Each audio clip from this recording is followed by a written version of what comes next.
Justin Fields from the Chicago Bears, he's back on our radar. He made some headlines. He actually made 2 quotes that we were keeping track of. He says already he is a top 5 rushing quarterback in NFL history. I don't know. I mean, I respect the list he had. I respect Mike Vick, Cam Newton, and Lamar Jackson. Steve Young is very underrated, but I know he hasn't been in the league in a while, but Colin Kaepernick was pretty good for a couple of years. I mean, I think so Colin was RG3. RG3 was a pretty dynamic runner.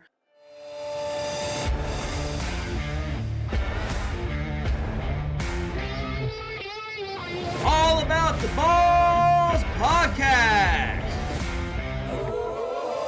With Mark Davis, Chris Meinhardt, Luke Rule, and Nick the Doc Skirkowitz.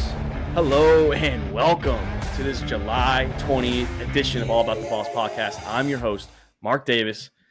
Excited, almost finished with my fucking paint schedule job I have going on, but I'm here in the Sack House, joined alongside my 2 brothers, Chris Meinhardt and the local Baltimore Orioles fan, Luke Rule. Luke, welcome back after a week out of the Sack House. How are you doing, my friend? I'm doing good, just trying to keep up with this busy work I have. Yeah, I mean, I know you're getting ready to go defend this country and training and do what you have to do.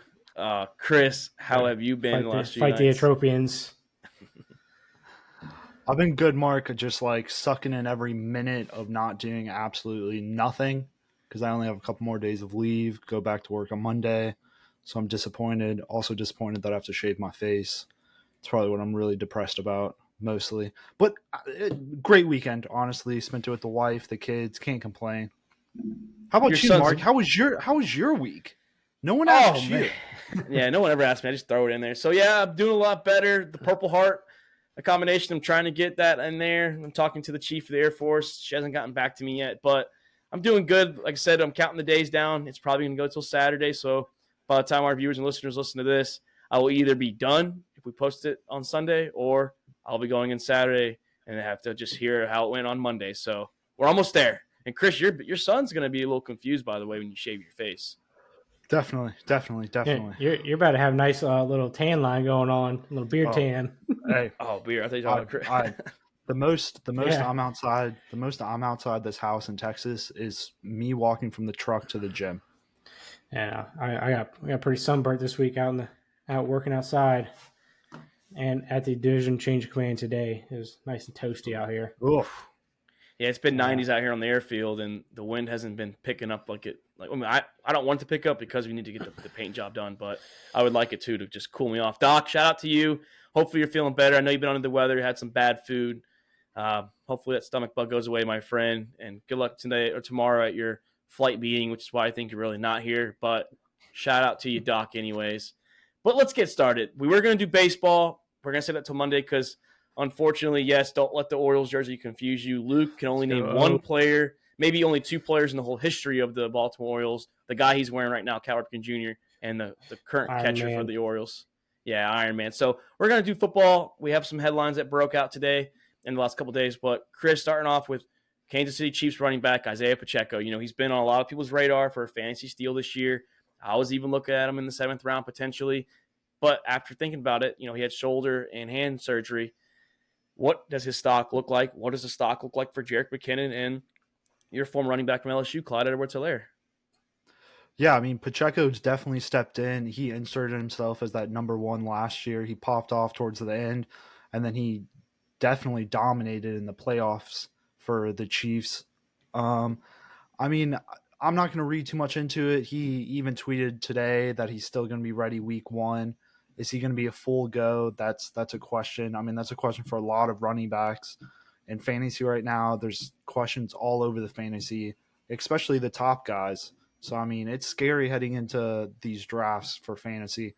But, I mean, I think the Chiefs are set up right now, even if Pacheco misses some time. I mean, you got McKinnon, who Patrick trusts, Andy Reid trusts. He's a little older, 31 years old, but he was the 4th most running back receiving yards last year. So, I mean, he's a killer out of the backfield, catches those balls. And, I mean, if Pacheco misses some time, this is Clyde Edwards-Helaire time to step up and show, hey, I still got it, and see what he shows with that LSU prime when he was in 2019. So, I mean, hopefully he gets to show off. Yeah, I don't know, Luke. I'm still a little shaky on these running backs in Kansas City because we've seen it so many times. Kansas City is an air attack all the way. Even without a star receiver, they do have Travis Kelce, which when we do our bold predictions, I'm going to give you guys a big, bold one for Mr. Travis Kelce out there in Arrowhead. But I don't know. I'm a little shaky. I've been, like I said, I've been thinking about it. I don't even know if I trust Pacheco when he's healthy because you don't know which running back is going to be the hot hand for the game, and you don't even know if a running back is going to be the hot hand for the game or hot hand for the game. So I'm just nervous in general. It's like the Patriots running backs. That's not the way I get that feeling. I just don't know if I can trust any of them, even if healthy. Yeah, I think Kansas City is just going to roll with the hot hand. They'll probably wait on Pacheco. I don't think they'll rush him in the game because they honestly Kansas City doesn't need that rushing game to win games anyways. The games it's all the Kelsey Mahomes show. So that's all they really need. And McKinnon and Clyde Edwards-Helaire, they'll probably split the backfield for the first couple games. And I mean, this is Clyde's time to shine if he wants to get another paycheck. Well, Yeah, I'm not hoping to draft one of these guys to be my number one running back. Like these guys are going to be your fill-in. I mean, I don't know what Pacheco's ADP right now is, but he's been like a solid grab. I think he's been in like the 80s or like between the 80s and 90s, which I think is where I've been seeing. When we do our mocks, I think he goes around like the 7th or 8th round is what it looks like. Yeah. He'll be a solid grab for like mid-season, stuff like that, because that's when he really started taking off last year anyways, after that mid-season time frame. Yeah, these guys are a fill and pray to God that they pop off and at least get one touchdown on a bye week for your running backs. Yeah, that's exactly what it is. And unfortunately, boys, like I said last episode, this is a time where we're going to start seeing injuries too, not just with the Chiefs. You're going to see you have rookies that have been reporting for training camp now. Your veterans are going to be going off next week. So we're going to have some injuries. It's just the way it is, unfortunately. And Pacheco does say, like you said, Chris, he should be ready week 1. So we'll keep an eye on Isaiah Pacheco and the Kansas City Chiefs running back. And, we mentioned holdouts last week, Luke, last episode. I know you weren't there, but we did talk a little bit about, the running back situation. But this time, a guy after he made the 99 club in Madden, one of the top offensive linemen in the league. You can't debate it. Offensive guard from the Dallas Cowboys, Zack Martin, is now talking about holding out, and I have a fucking big problem with this. I hate guys that get contracts a few years ago, and then they still have a few, 2 to 3 years left on their contract, and they're sitting here saying, I'm underpaid, I might sell and wait till I get paid. Well, I'm sorry. You fucking got paid 4 years ago when you broke the market, and guess what? The league resets. That's the way it goes. You set the pace, someone passes you. Julio did the same thing, and I was irritated with him when he was on the Falcons. That shit irritates me. Yeah, I mean, this guy, he saw the Madden rankings. He saw that he was 99, and he was like, hey, Jerry, hold up. I deserve the bag. But, I mean, I agree with you, Mark. I mean, it's his fault. He signed a 6-year contract. You know the league resets. After every 3 or 4 years, a new offensive guard is going to say, hey, I want the money. I mean, he is approaching his mid-30s, so he is old. But Jerry Jones is known for paying his guys, so I can see him getting a paycheck. But I mean, he's outstanding player, all pro, 8 out of the 9 years in the league. I mean, what other offensive guard can really say that? I mean, Dallas needs this, especially that run game with Pollard. This would be a huge loss if he does hold out.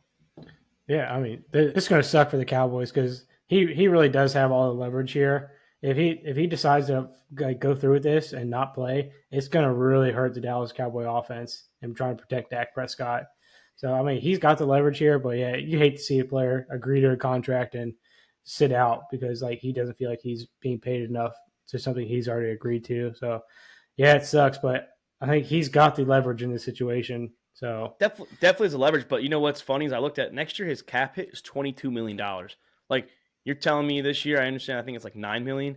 You're getting $22 million next year. And that's usually the last years where I can understand the gripe. You want to get that bag before potentially getting hurt, your last year contract, so you're secure. Like Chris mentioned with the running backs, you want to have that security. And like you said, Luke, I think the leverage is in his court. He is, I think, the top guard in the NFL. And it just sucks. I just don't like it because you're just literally screwing a team. I understand that they screw you around too. But this is also on your agent, too. Your agent shouldn't have agreed to a 6-year contract and fucking should have just done a 4-year contract.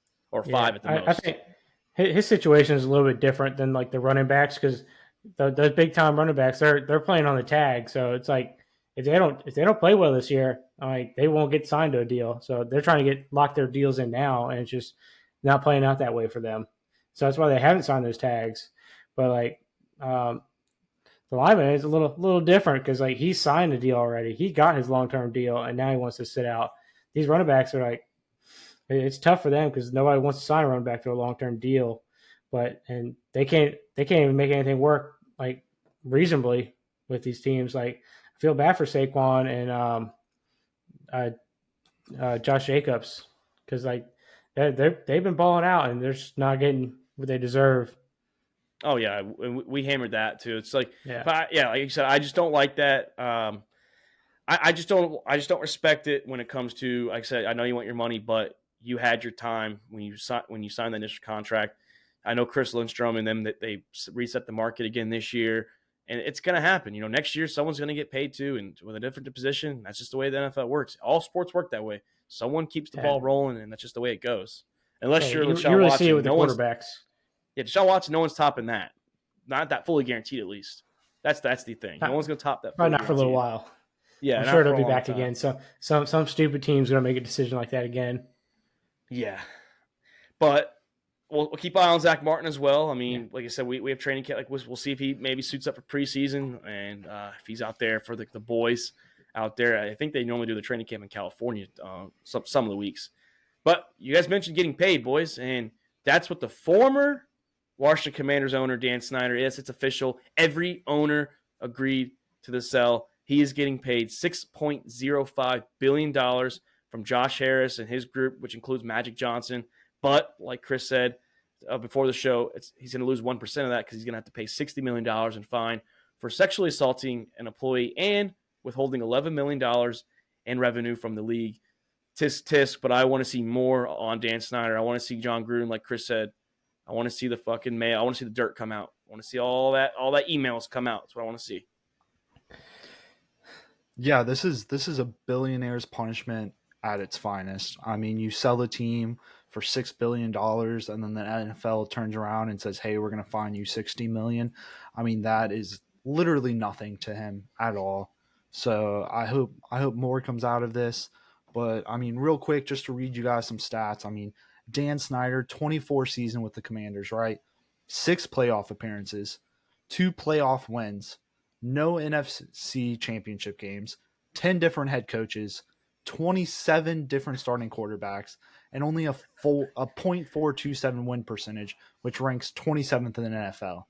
We should have done that game.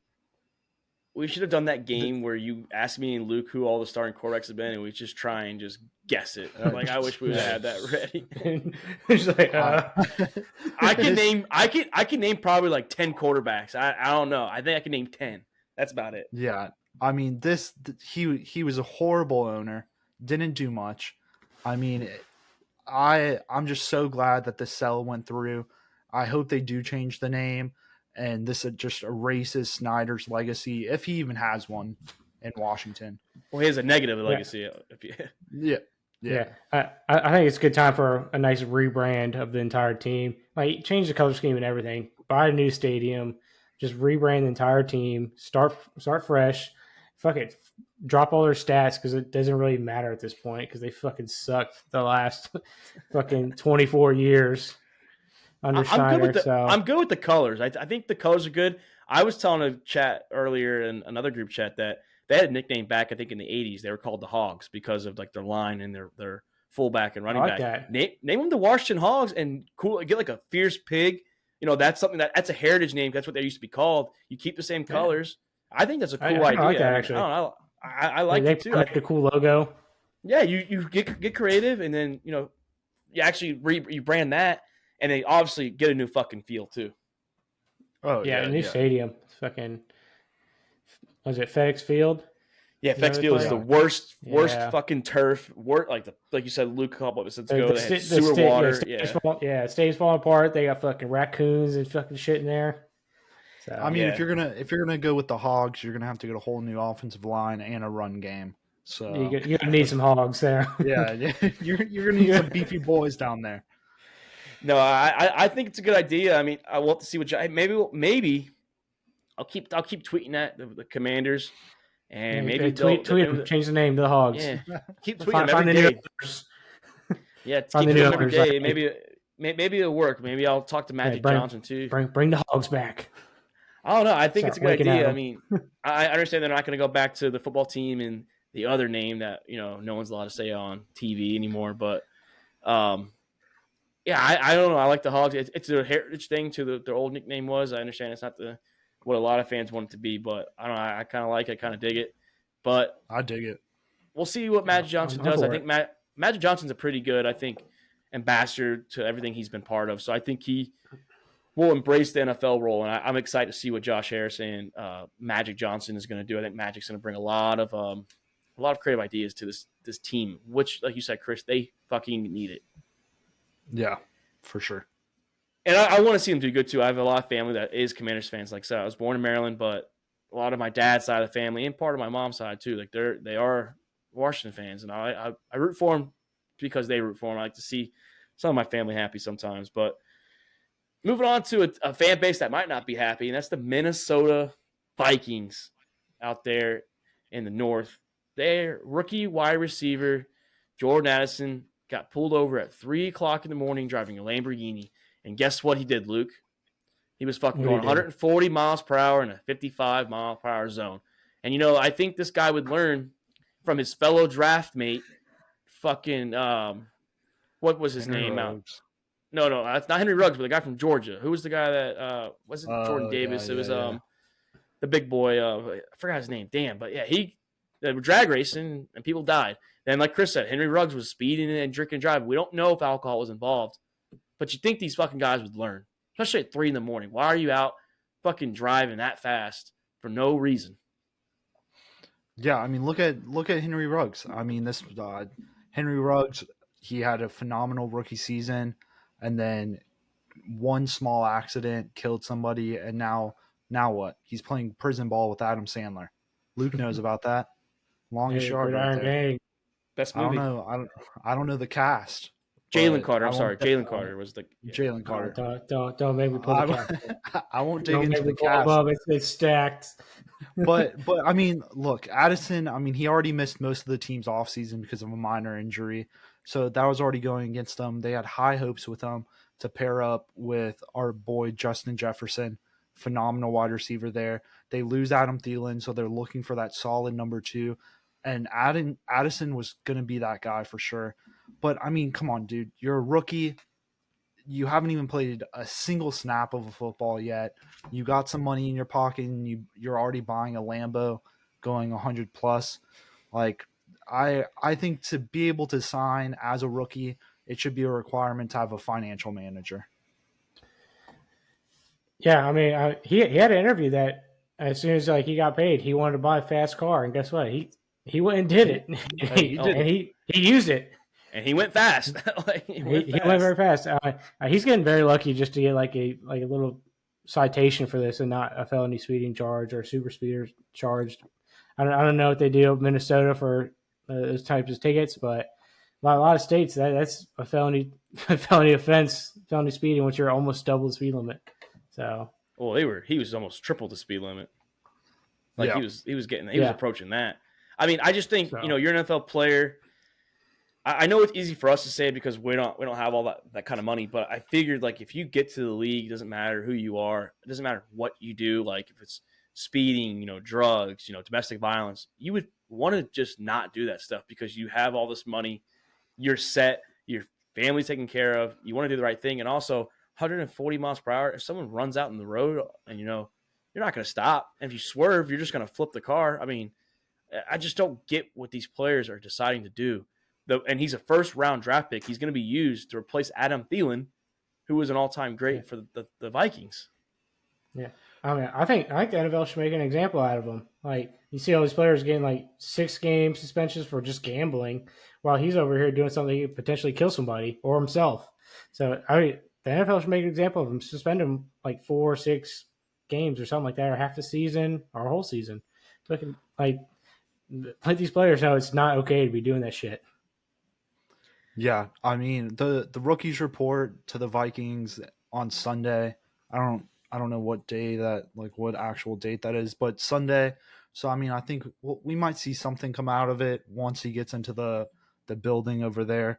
But I completely agree with you, Luke. I think the NFL and Roger Goodell should step up and make an example of this kid and be like, "Hey, you can't be making these dumb mistakes. Like, you got the money, but spend it correctly. This isn't Georgia." Okay. Well, he was at USC. He was in California doing where he was at in college. Oh, Yeah, oh, but, you can do like, anything you let's- want there. Hey, Let's not make laws ain't real in California. yeah.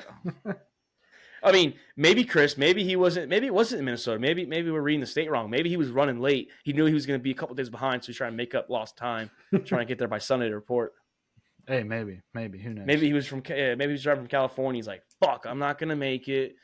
You know, I got to get there. I got my Lamborghini. It's Fast and the Furious mode, and let's go." He's like, if they could do it and not get arrested, why can't I? And maybe that's his mindset. I just don't get it. I really don't. I mean, I'm interested to see it. Like, I mean, he didn't go to jail for it. I'm interested to see if I will never find out or know if he was drunk or intoxicated or what.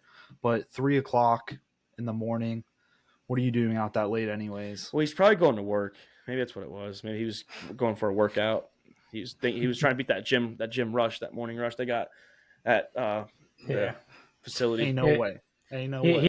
He had to be the first one in the gym, so that's why he's going 140 at 3 a.m. Yeah, he's got to hit his lift. But hey, we'll keep eye on that. Like you said, maybe we'll never know about the urinalysis check, maybe, or the blood test if he had to do that. Well, not urinalysis, he didn't get arrested, so I guess he won't even get a blood work. I don't know what I'm saying. We'll never know. But speaking of the NFC North, Justin Fields from the Chicago Bears, he's back on our radar. He made some headlines. He actually made 2 quotes that we were keeping track of. He says already he's a top 5 rushing quarterback in NFL history. I don't know. I mean, I respect the list he had. I respect Mike Vick, Cam Newton, and Lamar Jackson. Steve Young is very underrated, but I know he hasn't been in the league in a while, but Colin Kaepernick was pretty good for a couple of years. I mean, I think So was Colin Kaepernick RG3. RG3 was a pretty dynamic runner. Warren Moon was pretty good. I mean, Randall Cunningham was pretty good. I don't know, man. Like, you've only had one good year, and you're already saying you're a top 5 rushing quarterback? Yeah, I mean, before we started this, I saw a little article, and I had you stat check it for me, Mark, is that he had more rushing yards with 2 less games, and I think, 80-something attempts less than Christian McCaffrey last year. I mean, yeah, you're coming off a phenomenal rushing season, but are you in that top 5 yet? Probably not. I mean, if you continue career and you don't go out like RG3 or Colin Kaepernick and you keep this up, then yeah, you definitely deserve to at least be in the top 3 for sure, up there with Michael Vick. Yeah, I mean, and he's also forgetting Alex Smith too, Luke. I mean, Alex Smith was not a bad runner in his early days in San Francisco and Kansas City, and with the Commanders, he didn't really run it that much. But I don't know, it's a little early. Obviously, he's not better than Lamar. He's not better than Cam, and he's definitely not better than Mike Vick. So I don't put him above those 3, but I don't even know if he makes my top 5. No, I mean, if he go ahead. You got some other guys that can run the ball too. Josh Allen can run the ball very well. That's true. So I wouldn't put him top 5 now. One good season is not going to make you the top 5 rushing quarterback in NFL history. I'm like, sorry. I'm going to have Tom Brady over him right now. Tom Brady. Oh, man, I'm not even. Stop. Tom Brady is a fucking unit. Hey, on the QB it took Tom like his almost whole career to get 1,000 yards. We're Justin Fields 1 season. we didn't even mention Jalen Hurts. So I'll give you that. Jalen Hurts can run the ball too. Patrick Mahomes can run the ball pretty well. So Tannehill's not a bad runner neither. He doesn't do it as much, but Danny Dimes 22 miles an hour. Oh, that's true. Yeah. Hey, I mean, don't forget fucking Tyler Huntley too. I mean, his 3 games he played, he showed he had some legs on him. Yeah, so I don't have Fields up there yet. I mean, if he keeps playing like the way he did last season, doesn't throw the ball at all and just runs it every play, yeah, he could be the top 5 rusher in NFL history if he does it like 3-4 more seasons in a row. He just has to be consistent. That's all. He's on the right track for it, but he's not there yet for me. Yeah, it's just too soon. He's only been 2 years. I'm not bashing him saying he's not a great runner, because clearly the stats are there. He is a great runner, but he just it needs to be consistent for me. I mean, he Kyler needs Murray to can do run the ball. I mean, that's because he's 4 foot. I mean, no one can tackle him. He's got a little hamster run, little squirrel strides he's got. He just hops in his little hamster ball at home and just runs. That's his training sesh. Yeah. While he plays COD as well. He can't see us in COD, Chris. We're running a fucking heater. He's got to run because he doesn't fucking study for the defenses, so he just runs the ball and tries to make plays happen. I mean, Yeah, no wonder Arizona was trash. I mean, you had one guy that didn't study. He played COD, and then you had D-Hop that didn't even go to practices. And that was your whole team right there, your whole offense. So And the year of COVID, I believe it was, when he said, fuck it, Hopkins is down there in the end zone with the Hail Mary, and he fucking catches over 3 guys. So he had much study for that. You just got to throw it in the air for him. But, Luke, you mentioned passing. He also says he'll be a 4,000-yard passer, which will be the first 4,000-yard passer in Bears history if that happens. Is this the year the Chicago Bears and Justin Fields gets the 4,000s and their 4,000 yards in their whole existence, and they're the longest, I think, like the oldest years. team. Yeah, 102 years are the oldest team. Yeah, I mean, he's got weapons now, so there's potential that he could do it. I don't think I trust his passing game that much. I like his receiving core; it's not bad. Claypool, DJ Moore, and St. Brown. That's pretty good little trio he's got, and with Mooney. So I mean, he's got the weapons to do it, but I don't know if he's got the arm to do it. Well, the question is he gonna throw at that high of a rate? His rate last year wasn't that high, so obviously he only had like over 2,000 yards. So the question is, are they actually gonna start doing that a lot more? I don't think he's ready to be a pocket passer. Well, not even that. It's the running game for him is working. So why are you going to change something that's not broken, right? To start with, I was shocked to read that they've never had a 4,000-yard passer. I thought Smoke and Jay Cutler did it at least, but I mean the closest he got was 3,812 yards. So I mean he was just 200 yards shy of that. But like Luke said, I mean, he has no excuse this year. DJ Moore, Darnell Mooney, Cole Kmet, Chase Claypool. You have the offensive weapons to get that 4,000-yard passing. But Justin Fields he isn't a long ball thrower. He's not accurate. He's down at the bottom tier of throws completed long. So I see short drop-offs and a run game. I think he's going to push it. I think he's going to – if he doesn't get it, I think he's going to get close. Like you said, Jay Cutler was over 3,800. I think Fields is going to push that 4,000 envelope.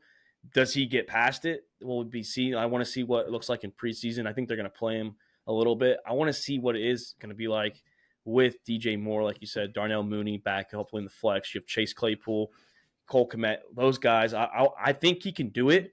I mean, we saw the throwing ability in Ohio State. But, I mean, then again, you have wide receiver university, one of the wide receiver universities. We've already broke down who our 3 are, but they're one of the factories that produces these great receivers. And, now he's starting to get weapons. Maybe he can get back to that, dual threat quarterback level that he once was in Ohio State.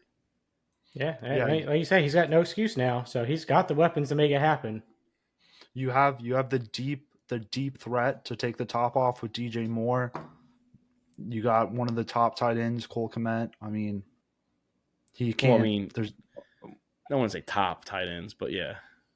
I mean, you have like your 3. You have like your 3 top tight ends, and then after that, it goes down drastically.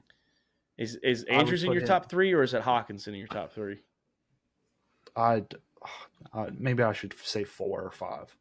Yeah, because Madden. I will say Madden screwed Hawkinson. They put him as a 90 overall in Madden. I thought he was a little better than that. I mean, not saying he's better than Andrews, but yeah. I think the Madden Raiders are. I think it's because Hawkinson's kind of fell off a couple of years when he was with the Lions. But he balled out last year. If you watch the quarterback, yeah, he did. He did very well. There. Yeah, I mean, he did well with the Vikings when he got traded over there. So I like Hawkinson, but I think Andrews got him now. And let's keep this quarterback train rolling, boys. Matthew Stafford returning from injury. We talked about that in the NFC West breakdown when we talked about the Rams. But the reports have been all over the place now that they tried trading for him in the offseason. Nobody wanted it due to the contract money, also age and injury. He also told the Rams he's not restructuring his contract. So the question is, Chris, is Matthew Stafford fucking the Rams, or did the Rams fuck the Rams? I mean, it's both here. Matthew Stafford knows he's an old fucking fart. He played 9 games last year. He knows that he's not getting any better. This is the downward slope of his career. So why is he going to take less money? He has to collect all the money he can because he knows that after this contract, he's probably not going to start anywhere else. I fully believe it. And the Rams, I mean, they got what they wanted. They got their Super Bowl ring. They spent a lot of money on a lot of high-end names, and now it's coming back to hurt. I mean, $120 million fully guaranteed over just 2 years for Matthew Stafford is crazy. I mean, they owed him $57 million in March. They tried to renegotiate. He said, "Go fuck yourself." And I mean, their only option now is cut him next year or trade him. And if they cut him, I mean, they got a dead cap of $31 million next year, so it's gonna hurt them. That's like up there with Matt Ryan's dead cap. Yeah, like what Chris said, the Rams got what they wanted overall. They said fuck them picks. They went and got all these superstar players, got their ring, and like you could have seen this coming. Like got the ring, and you knew the team was going to fall off. The team was very old, lost star players, and it's just like it's that time they're on the downward slope. When was the last time they had a first round draft pick? It's been a while, so the team's still an aging team. I think their last first round draft pick was Jared Goff, if I'm not mistaken, or the year after Jared Goff. So, I mean, yeah, it worked for the short term. Like, Sean McVay got his ring. He said, fuck them picks. Let me get a ring right now. And I mean, he's probably out after this season. He's probably going to retire and take some time off or go, I don't know, if I go to Cabo or some shit and maybe come back, coach again. I don't know. But retire. Isn't he still like he might be a commentator. He's still like the youngest coach still? Yeah. He talked about leaving last season. He has. He's talking about retiring. I think if Aaron Donald would have retired, he would have retired, I think. Commentating. He can go to commentating. I think he'll be good on the TV. Yeah, I think he coaches somewhere else again. I don't think he's done coaching, but I think Sean McVay is pretty much over the Rams at this point. It's either I don't. Nobody looks happy on that team. I don't see him going anywhere else to coach because I don't see anybody else trying to get him as a head coach. I could be wrong. Cowboys. It could be a hot take, but I don't think he's going to take anything less than a head coach. I think he'd be great at commentating. I mean, he's a very good-looking guy. He's young. He knows his football, so he'd be great on TV. If McCarthy gets fired, Dallas could be a name for him. Just saying. I do think that the Rams fuck the Rams, though. I understand Stafford, what he's doing. Yeah, if you want to say he's doing it, good. But guess what? Like you guys said, they did this to themselves. They went with that superstar route, and this just proves that the salary cap is real. Yes, you can manipulate it as much as you can, but eventually, in the long term, it's going to bite you in the ass. And Chris, I hate to say it, the Saints are going to be affected by it one of these fucking days. All these players are taking it now, but when they start to retire and all that and get released, it's going to hit them in one big swoop. And right now, you guys are getting lucky with it, but the Rams aren't because Stafford's not budging. I mean, it goes all, but like you said, it's all about the players. Are the players willing to take these renegotiations? Yeah, that's a tough word. Hey, that's a tough word for a Southern boy right there. That's a tough word. But yeah, no, I mean, like, are the players willing to do it? Will they do it for the team? And luckily, the Saints have been lucky enough to where these players are doing it for us. So we'll see. I mean, I still think salary cap's a little bit of a myth, but yeah, it's a myth, and it's a myth. You can keep manipulating it, but eventually, it's gonna get you. It's just when is it gonna happen? And this time it happened for the Rams very quick. The Saints, man, they've been putting it off for what it seems like the last 4 or 5 years. Every year they're at like negative $99 million after the season. Hey. And then your fucking general manager Guru over here, it's at negative 30, and I'm like, okay, he cut 2/3 of it, and then somehow he just gets it there, right over it. I mean, like you said, it's also about the GM, and luckily Mickey Loomis is, like you said, an absolute god with cap and money. I don't know how he does it, but like you said, I mean, we were negative 990 something, and now we're up 15. I don't think we're going to do much with it. Our rookie still got to sign and everything, but Yeah, according to Doc, you're going to win 11 games, so that's what you're going to do with it. But moving on to a TV show that has been around since 2001 when the Baltimore Ravens, Luke's team, started Hard Knocks. Yes, HBO's Hard Knocks, and we've all predicted it. We all knew it was going to be the Jets, and it seems like, Luke, the Jets are furious. They are irate. They didn't want it. The NFL forced it upon them, which I have a buddy named Jake. He said the same thing. It's bullshit. It's bullshit that you get to see inside a team's locker room. You get to see their play system. It is bullshit that teams can get a good already game plan on it inside, the walls essentially. But they're also told the NFL, we're not showing cuts. We're not showing a lot of access that you guys want. So is this slowly becoming the end of Hard Knocks? No, I don't think it's the end of Hard Knocks. I mean, yeah, like this year may suck, but everybody loved last year with the Lions. I mean, I know you didn't watch it, but the Lions was a very good Hard Knocks season last year, and I watched all of it. I watched it week to week, and you like start to feel for these like lower tier players, like that are like on the line of like getting cut or not.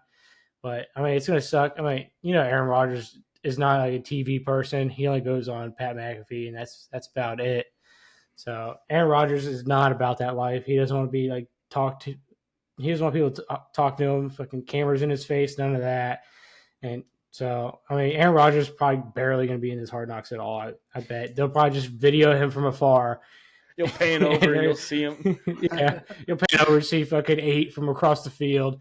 Oh, look, he's tying his fucking shoes. He double swoops it. He double swoops his laces. Yeah, but the Jets do have a lot of young players, and they're probably just going to eat that shit up. So you probably see some big personalities out there with the Jets with these young players try to prove themselves. I mean, you got Sauce Gardner over there. He's probably fucking chained up the whole time. Big old Sauce chain going on. Fucking picking Aaron Rodgers off in practice. So it's going to be fun to watch. This might be the first year I actually get in Hard Knocks. I didn't even watch it when Atlanta was on there. Now that we're doing this podcast, I might have to so we can break down the episode. I've never gotten into it. I mean, but I would maybe if Aaron Rodgers was going to be more involved. I want to see Robert Saleh is a very good personality, but he's pissed. So how much is he even going to want to partake in this whole series, really? Yeah, I think Hard Knocks is slowly dying. Which is sad. I mean, it's interesting to see what goes on behind the scenes, what we normal people can't see on an NFL team during the offseason. I think the only reason last year was good was because of Dan Campbell. I mean, he made you hyped. I mean, I remember watching Hard Knocks at like 8 or 9 at night, and I felt like going outside and running 7 miles. And I don't even run a mile. So that first episode, him doing all the up downs with him with a fucking sprained wrist or broken wrist made me want to run through a fucking wall. Oh, MCDC just fucking gets the boys fired up. And that's why Lions are back. MCDC's over there. We got him fired up. Oh, and they got Denzel Mims from the Jets too. Just breaking news. They traded for Denzel Mims. Got 7th round picks. So yeah, I think Dan Campbell made it interesting. We all knew once we saw the Jets as a possible team for Hard Knocks this year, we knew that Jets were going to be it. Them getting Aaron Rodgers, the NFL was going to make that happen. Yeah, and they're just pissed off. And maybe that's why Saul is pissed off, is because his quarterback's pissed off. So he's like, hey, I gotta follow our quarterback. I don't want to go on his bad side. But like Luke said, Rodgers is very picky with who he goes and talks to. He likes Joe Rogan. He did that during the COVID, era. I don't know if he still talks to him. Obviously, he's been on the Pat McAfee show for 3 years in a row. The Aaron Rodgers Tuesdays. So that's also due because of AJ Hawk, their former teammates, very good friends. So he's very, very picky with who, like Luke says, sees him, watches him, talks to him. He doesn't have a very tight circle. So very interesting in how HBO is going to pan this out with the NFL and the New York Jets. I'm very interested to see it. And maybe now I will finally watch Hard Knocks. I will have to find a way to get into it, force myself to actually turn the TV on and watch it. Because it's also during preseason time too. So I'm watching a lot of highlights. So I'll give a real quick fuck the Hard Knocks company or HBO for like that in the season, because that shit sucked. Didn't even watch that one. That's what happens when you put the Cardinals on it. The fucking Cardinals are trash. Right. I don't even think I finished watching it because it was so bad. I watched first couple episodes and I was like, this sucks. If I they didn't pick a better even turn team, it on. maybe the in season would be a little bit better. But I don't even know or saw. We could probably maybe look it up real quick if they even renewed it for this season. I don't think I saw anything about that. I think they announced it like super late last year when they did it too, didn't they? It was like they were like 3 or 4 games in the season already before they even started it. Yeah, didn't we get like teasers or like we got announcements during the Hard Knocks preseason for the Lions? Yeah, but they didn't record like the first like four games, I don't think, or 3 games. No, they didn't show it at least. If you look up Hard Knocks, doesn't matter what you type in, it's all talking about the Jets. So I have not seen one thing about the midseason. I think that was a fail, like you said. It was not. No one really talked about. No one had really like high hopes on it when they were talking about it. So I don't like fucking Cardinals. Yeah, Cardinals were not a very good choice neither. Also didn't help that Kyler Murray got hurt, through the season as well. So I mean, now you're showing a team with a backup and a backup to the backup. So it's not wasn't a very promising start when it happened. But hey, there's a new series out on Netflix, not HBO, that came out. I'm a little behind. I know you boys have finished it. The quarterback documentary, with Patrick Mahomes, Kirk Cousins, and Marcus Mariota, the former Falcons quarterback. And after watching the first few episodes, I was telling Chris Luke before the show, this documentary made me respect Kirk Cousins a lot more. I talked to a Vikings buddy of mine, Zach Rizlo, who's a diehard fan of the show and the Minnesota Vikings, and he says this just shows how much he respects Kirk Cousins now. He hated him in the very beginning. Last year, he started to like him a lot more because of what he was doing. But taking all those beatings and seeing it up close, you don't see it like that when you're watching the game. So sitting there watching him get a beating, his ribs are all fucked up. He has to keep getting treatment every single week. All the stuff that he does, crack. Like, I've never seen someone crack their inside of their mouth. Like, all that stuff in there. So, man, I respect Kirk Cousins after this, Chris. Hey, he takes Tuesdays off too. That's him and his wife's time. Okay, every Tuesday he takes off. And you need that. You need family's important. You got to hang out with your family. Oh yeah, family's important. He's losing his weekend, so he's like, I want my one day. Tuesday's my day, and he probably needs that fucking day to recover too. Unless you're Patrick Mahomes, don't get that man in front of a fucking camera. He'll run away. He told his wife, "I'm done with this shit. I'm not taking no more photos." Yeah. Also Zach Rizlo, kickers matter. Okay. Feelings. Draft Justin Tucker, man. I'm telling you, like in like the 10th round, you won't have that problem, man. Yep. Just big shot out there. No, it was pretty cool to see fucking Kirk Cousins and like up close, and you get a feel for like how much he like puts into this game. Like everybody sees him as like this mid-tier quarterback, but he was one of the top quarterbacks last season. He balled out. So, and he was the most hit quarterback last season, and he took a fucking beating. And it was big shot after big shot after big shot. I know it was like helmet to the ribs, and I'm like, yo, man, like I was feeling it sitting down. I was like, man, that, and because I had the surround sound on too, so like it like adds that effect. I'm like, oh my god, I don't know how he's getting up. Mark, why'd your Falcons do Mariota like that? Hey, no spoilers. I'm behind. I'm not there yet. All I know is this man needs to. You know they do that anyways. All I know is that on Monday mornings he gets a sausage egg McMuffin from McDonald's every Monday morning. He might need to find a McDonald's out there in Philly because he won't be in Atlanta like you said no more. Ask your Falcons what he does after his baby's born. Hey, maybe he shouldn't have had a birthday right after the season. Okay, I don't know what to tell you. Maybe you shouldn't have had a birthday right then. Blame your parents. Don't blame the Falcons. I think Netflix crushed it. I loved it personally. I watched. There was a couple moments where I kind of dozed off, but I think it was a great series. It was cool seeing behind the scenes, like because us people, we literally just turn this game on, watch it, and then after the game's over, we turn the TV off and go on with our lives. These guys live it. I mean, it was cool to see like Kirk Cousins hop in with his wife, talk to his wife about like what was going through his mind during these games, especially you haven't seen it yet, Mark, but like the playoff game, they dive into that. Patrick Mahomes going to like their house, talking with his family. and just like cool to see some like never seen on the field stuff Oh, with yeah. like Patrick and Matt Crosby going at it. That Like, was awesome. That shit's just that shit's just cool to see. Hey, it shows you like all like the hard work they like put in like behind the scenes. Fucking like all the crazy like passes Patrick Mahomes can do that you see in games. He fucking practices that shit all the time just to do it one time in a game. Like, and you can see like all the fucking crazy throws he's made throughout like last season, which was a fucking lot. A lot of those throws I forgot about. Yeah. His fucking sidearms, no looks, his little dump offs. Like, dude could throw the ball from any angle and complete passes, like perfect. Well, passes. he's got his trainer that like his 3 different days of workouts. The baseball background he had, that's awesome. You said too. I like seeing like the personal lifestyle. Like I didn't realize that Kirk Cousins' wife picks out his clothes for the press conference, and like come on, look at the way he dresses.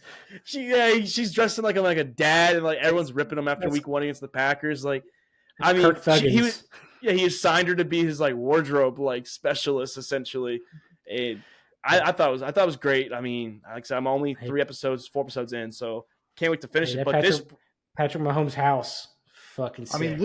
I mean, Luke, you finished it. I finished it. We saw how Kirk and Patrick put in like all this work off the field and on their spare time. But you know what I didn't see? I didn't really see Mariota putting in work, just eating McDonald's. He's just hanging out with his wife, and exactly. A little new baby, preparing for a baby. Patrick Mahomes had a little baby too. Hey, so. He did. But they've been through it before, so his wife knew what to expect the second time. Him and his wife never been through it, so. And it's also different like culture too. He's from Hawaii and all that, so the way that they do stuff with families is probably a little different than the way Patrick Mahomes and Kirk Cousins does stuff with their families. So Mariota probably doesn't fucking hire a full-time nanny either, like Kirk or Patrick does. So he does have a cook though. I saw that. But moving on real quick. Yeah, well, they renewed it for season 2, so this is what we want to bring up. You had your 3 tiers. You had your top tier, you had your middle tier, and you had your kind of bottom tier. It could be a rookie tier this year because now we actually know at least 2 rookies will be starting. But I'm going to start off real quick. My number 1 quarterback I want to see starting off for the top tier is Josh Allen. I think just to see not just Josh Allen because he's all over the place, but to see the Buffalo style. Because you're going to see, like I said, you see the lifestyle of Buffalo. You see the fans. They get the interaction with them. He's also now dating Haley Steinfeld, so you're going to get an A-list actress with Josh Allen. So that's going to cause that. You also have the controversial stuff going on with Stephon Diggs. Like to see that. My mid-tier, I want to see Dak Prescott. I want to see the Dallas Cowboys in the spotlight. I want to see Jerry Jones and Mike McCarthy interacting with them. I want to see how Dak trains because you see him doing all this weird-ass bullshit he does before games. So I want to see what he's doing at home, getting ready. And then I want to see Ryan Tannehill. Same situation as Marcus Mariota. He's at that spot where you have a quarterback ready to take a spot. I want to see how he does it. I know he is as a competitor as well, like Mariota, like Kirk Cousins and Mahomes. So love to see Ryan Tannehill as he's preparing to lose his job in the future.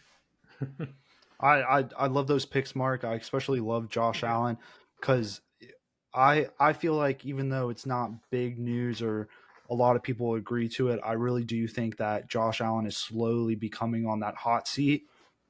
With like if he doesn't come up and win something big, the Bills might look on to move on from him. Is it the weapons around him or what? But I think if this season doesn't make it, I think he's going to slowly start becoming on that hot seat. It took Peyton Manning like a long time to win a Super Bowl too. So not saying he's Peyton Manning, but just saying but he's not putting up the Peyton Manning numbers or as big as Peyton Manning. So yeah, I'd like to see. Oh, you good? Yeah. I think Josh Allen would be a good one. I'm gonna go top tier. I'm gonna go Big Dick Joe, of course. I mean, I'd love to see. He's from Cincinnati, so I'd love to see him there in his hometown. I think he's the number 2 or number 3 quarterback in the NFL right now. I'd love to see that. Second tier, I'm gonna go my boy Derek Carr. I mean, probably above average quarterback. He's not phenomenal. He's not bad. He can win you games. Also to see a 8-year vet go to a new team. So this is going to be his first year with the Saints. So I think that'd be interesting to see how him and his family are in New Orleans. I know New Orleans is loving him and his family, accepting them. And then my bottom tier, I'm going to go Baker Mayfield. I think he's in the same situation that Mariota was last year. He was team hopping for a while. He hasn't found his spot. He had his little stint in Cleveland. That didn't work out. They got rid of him. Had his stint in Carolina. So I think this is going to be the make it or break it for Baker. And we're going to see if he's going to be an NFL quarterback next year or if he's going to go back to those All-State commercials for the Browns. And I will say the one thing about Baker is he is must-see TV. As much as we don't think he's going to succeed in the NFL with the Bucs, the man has a knack for TV. I definitely believe in that. Yeah, I'm not gonna say those are biased picks at all, but yeah, he paid. I don't even like Baker. No, you want to see Baker fail though. That's it. Hey, but my reasonings, I had reasons though. Yeah. I mean, they might have been a little biased, but yeah. I mean, my top tier is gonna be a little biased too. I want to see Lamar Jackson. He got paid. New wide receiver core. I mean, if it wasn't Lamar Jackson, I'd pick Aaron Rodgers, but I don't think Aaron Rodgers would go for that at all. He's just not his type of personality. So my pick would be Lamar Jackson. Got the bag, got the receivers. Hey, it's time for him to fucking win some playoff games, make it to the big game. So he's got some pressure on his back now. So I'd like to see it. Lamar Jackson's got a little more personality. A lot of people think he does. He's usually a lot more mellow, like in media days and stuff like that. He'll throw little sly jokes in there, but seeing his real life and how he actually trains and stuff like that. I mean, last season he put on like 20 pounds of muscle for the season. So seeing how he's going to come into the season, rethinking like how he's going to have his body ready, be interesting to see. Then for my middle tier, I'm going to go fucking Russell Wilson. Russell Wilson is going to be must-see TV. Him, Sean Payton, just fucking going at it all the time. And he's got the A-list celebrity wife, Sierra. Big feud going on in Future. I know Russell Wilson put out a nice little stepdad picture up about raising Future's kid the other day in one of the stadiums. So, I mean, that's going to – just the beef with Sierra, Future, and Russell Wilson's like trying to get along with Sean Payton. It's going to be fucking great TV. Did you see real quick, Luke, that Atlanta, when they played the Seahawks back in 2016 in the NFC divisional round, they had Future's music playing throughout the whole stadium most of the game. No, what I saw was last season, Russell Wilson's teammates were playing Future songs in the locker room after they were losing games. Then the fans were counting down the play clocks last season for Russell Wilson, so he didn't miss the play clock and get to delay a game. So yeah, I saw that too. Last season was just a fucking mess for them. So I want to see if Russell Wilson can get it figured out with Sean Payton, and then he's got like the superstar lifestyle behind him. But new second year on the team, new head coach, that'd be cool to watch. Then my lower tier, I'm not gonna say he's a lower tier, but rookie, I'm gonna go Bryce Young. I want to see that welcome to the NFL moment for him. See if he can figure it out. I mean, he's undersized quarterback, new team, new league, so he's got to figure out the playbooks. Huge playbooks, a lot different. I mean, Alabama's probably got a bigger one for college football, but it's a big step up. Everybody's professional now. He's no cupcake games, so every given Sunday you can lose a game. So I want to see that welcome to NFL moment for him. Doesn't matter who you're playing. You could be playing the worst team, and they can beat you. Yeah, he's probably a little more mellow of a quarterback. I haven't seen too much media stuff on him, like interviews. But I think it'd be cool to follow a rookie along for the next year they do the quarterback. I agree. Luke, I know you're ripping on Mariota. I know he doesn't have an MVP, and he never will. But you know what? No. He was the bottom tier quarterback last year, and he's got as many playoff wins as your top tier. You want to see Lamar Jackson, and he won at Kansas City too. So shout out to you, Mariota, man. It's a fucking underrated career, dude, and he's a Heisman winning quarterback too. So underrated career. Just got cut like the day after his baby was born. Falcons did him dirty. Well, he didn't get cut. He volunteered for surgery. Okay. Yeah. Okay. He said he wanted surgery. He fucking bitched out because. Oh wait! You said cut or wasn't he still? He got benched. Got benched. Yeah, he got benched. Yeah. Yeah, benched after his baby was born. And then at the end of the season, he cut himself. Hey, he's he in cut Philly himself. now. He's backing up. He's backing up Jalen Hurts now. So good for him. He might didn't want get a to Super go to Bowl Philly. this year. You never know. He might get a Super Bowl as a backup. But he not might happening, get it. but yeah. But hey, great episode, boys, man. I fucking loved it. We missed you, Doc, out here. But, dude, prepare this weekend. Doc better be ready because we have baseball talk. Luke, your Orioles are hot right now. like you Watch said them before we got Orioles. Yeah. Hey, number 2 overall. Let's go. Just beat Yeah, you Tampa. guys- Tampa's definitely come back to the pack, which is what I was hoping they were going to do. But unlike, your Orioles, my Yankees just can't seem to fucking do anything. They're hurt. Judge is finally going to maybe be back. It doesn't even matter. I think he's done. I think the team's done, honestly. I don't think we're going to make it to the playoffs. But, hey, congrats to your Orioles. Man. They're looking sharp, man. Sick jersey, too, like the black and orange. Yeah. Hey. It's hard, At least- hard to compete with black and orange. The Halloween colors going on. Yeah, speaking of black and orange, the Bengals are black and orange, too. And maybe that's why they're going to be good this year, too. Maybe it's the color scheme. Maybe they're going to be rocking that. Maybe. I don't think so. I think it's Joe Burrow's fall off year. Yep. But with that, we'll end that on a high note. We'll end it on a high note. Save your bowl predictions for when we do our bowl prediction episode, in a month or so. But prepare this weekend. We'll see what anything pops up. If not, we'll do baseball mock draft like we were originally going to do tonight. But things came up. We need to start getting ready for fantasy, boys. But Chris, Luke, shout out to you, Doc. Can't wait to have you all in there next week. Like I said, that's Chris Meinhardt. That's Luke Rule. Shout out to you, Nick, Doc Skirkwins. I'm Mark Davis. This is All About the Balls podcast, and we are out. Thank you for checking out another episode of All About the Balls podcast. We want to thank all of our listeners and supporters of the Sack House. You can listen to the show on Spotify, Apple Podcasts, and YouTube. And don't forget to subscribe and give us a follow on Twitter and Instagram @the Sack House.